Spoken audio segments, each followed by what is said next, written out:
नमस्कार मित्रांनो, वैभवशाली कोकण या यूट्यूब चॅनलवर आपलं हार्दिक स्वागत.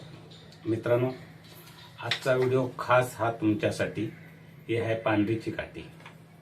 आणि मला हा व्हिडिओ पांढरीच्या काठीवरती का बनवावा लागला की बरेचशा मित्र लोकांच्या कमेंट्स होत्या की दादा या काठीवरती एखादा व्हिडिओ बनवा आणि त्याच्यामध्ये आम्हाला एक थोडीशी माहिती द्या की ही काठी कुठे मिळते आणि ही कशासाठी तिचा उपयोग होतो.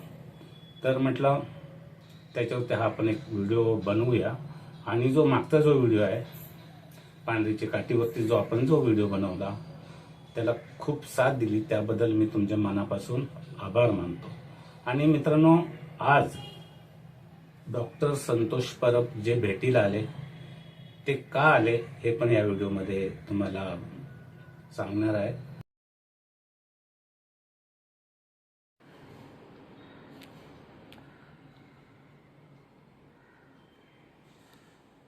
हे होते डॉक्टर संतोष परब.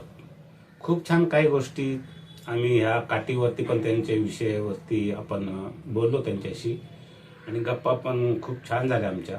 आणि एखादी व्यक्ती जेव्हा आपल्या घरी येते तेव्हा आनंद हा वेगळाच असतो. खूप छान गोष्टी वगैरे झाल्या आणि प्रत्येक व्यक्ती जेव्हा आपल्याला भेटायला येते त्या गप्पा गोष्टी वेगवेगळ्या तऱ्हेच्या तर असणारच. तर मित्रांनो, आता मेन मुद्द्याकडे आपण वळूया. ते ही आहे पांढरीची काठी. कारण काय आलं, ज्या वेळेला मी व्हिडिओ बनवला त्यावेळेला 2-3 महिन्यापूर्वी ज्या वेळेला आपण व्हिडिओ जो बनवला होता त्यावेळेला मी 2-4 काट्या यातल्या एवढ्या छोट्या छोट्या माझ्या खास मित्रांसाठी ठेवल्या होत्या. का ठेवल्या होत्या? सारख्या कमेंट्स येत होत्या आणि हे माझे सबस्क्रायबर मित्र आहेत की दादा तुम्ही ज्या वेळेला मुंबईला याल तेव्हा मला त्या 1 फूट का असू देत पण त्या काट्या घेऊन या. आणि सहसा तुम्हाला ह्या काट्या कोकणातच मिळतील. जंगली पांढरीची काठी जंगलामध्येच मिळतील आणि सगळीकडेच मिळतील असा भाग नाही. सगळीकडेच मिळतं असं नाही. आमच्याकडे एकच झाड होतं ज्या वेळेला आम्ही जो व्हिडिओ करायला गेलो मित्राबरोबर. पण जर परत दुसऱ्या दिवशी किंवा 8 दिवसांनी बघायला गेला तर ती वाट काय आपल्याला भेटत नाही परत, कारण एवढ्या जंगलात त्या असतात. कारण मी परत प्रयत्नच केला नाही किंवा मी एकटा कधी जंगलात जात पण नाही.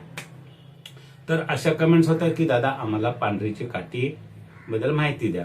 तर मित्रांनो, ही पांढरीची काठीचा उपयोग असा आहे, तर खरोखर जर आपल्या घरी ही पांढरीची काठी असेल तर हे सुरक्षा कवच म्हणतो आपण. तर ह्या ज्या काट्या होत्या पांढरीच्या काठी, हिचा उपयोग असा व्हायचा की बरेचसे जे जुने ऋषीमुनी जे होते ते जास्त याचा उपयोग करायचे.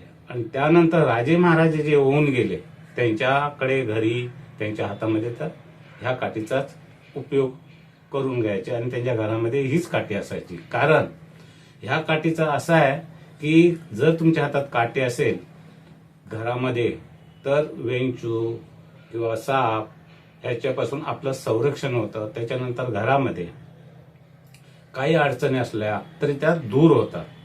आणि हे मीच सांगतो असं नाही, तुम्ही कुठच्याही व्हिडिओमध्ये बघा, एखाद्या पुस्तकामध्ये बघा, तर तुम्हाला ह्या सगळ्या गोष्टी माहिती पडेल ही सच्चाई काय आहे ती.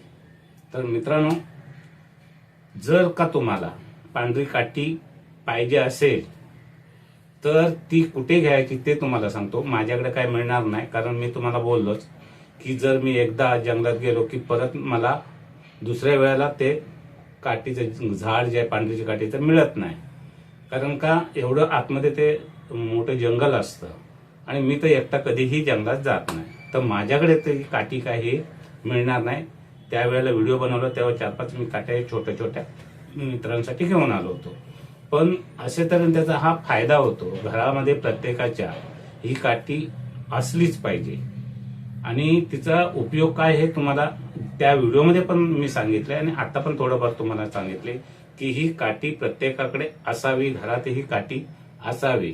कारण घरामध्ये वातावरण, ज्याच्या घरामध्ये जर ही काठी असेल पांढरीची काठी, एवढं छान वातावरण असतं घरामध्ये, सुख आणि शांती ते लाभते आपल्या या पांढरीच्या काठीमुळे. म्हणून ही पांढरीची काठी घरामध्ये असावी. तर मित्रांनो, ही पांढरीची काठी, आता तुम्ही म्हणाल की दादा तुमच्याकडे ही काठी काय मिळत नाही, तर ही पांढरीची काठी कुठे मिळते ते तुम्हाला मी सांगतो. कारण माझे जे व्हिडिओ बघाल ना त्याच्यामध्ये कमेंट्स आहेत बघा. कारण जास्त कुठे मिळतात, श्री स्वामी समर्थ केंद्र असेल तिथे ह्या काट्या जास्त मिळतात. जर कुणाला घ्यायच्या असतील तर तिथे कमेंट्स पण असतील, येतीलच मला ह्या व्हिडिओमध्ये पण येतील आणि मागच्या व्हिडिओमध्ये पण आहे. तर तिथे तुम्ही चौकशी करा, नक्की तुम्हाला या काट्या तिथे मिळतील. पण प्लीज माझ्याकडे ह्या काट्या मिळणार नाहीत म्हणून मला हा खास व्हिडिओ तुम्हाला तुमच्यासाठी खास बनवावा लागला. तर मित्रांनो, हा मी काही जास्त मोठा व्हिडिओ बनवत नाही. हा छोटासा व्हिडिओ होता. व्हिडिओ आवडल्यास लाईक करा, शेअर करा आणि कोण नवीन चॅनलवर असाल तर प्लीज आपल्या चॅनलला सबस्क्राईब करायला विसरू नका.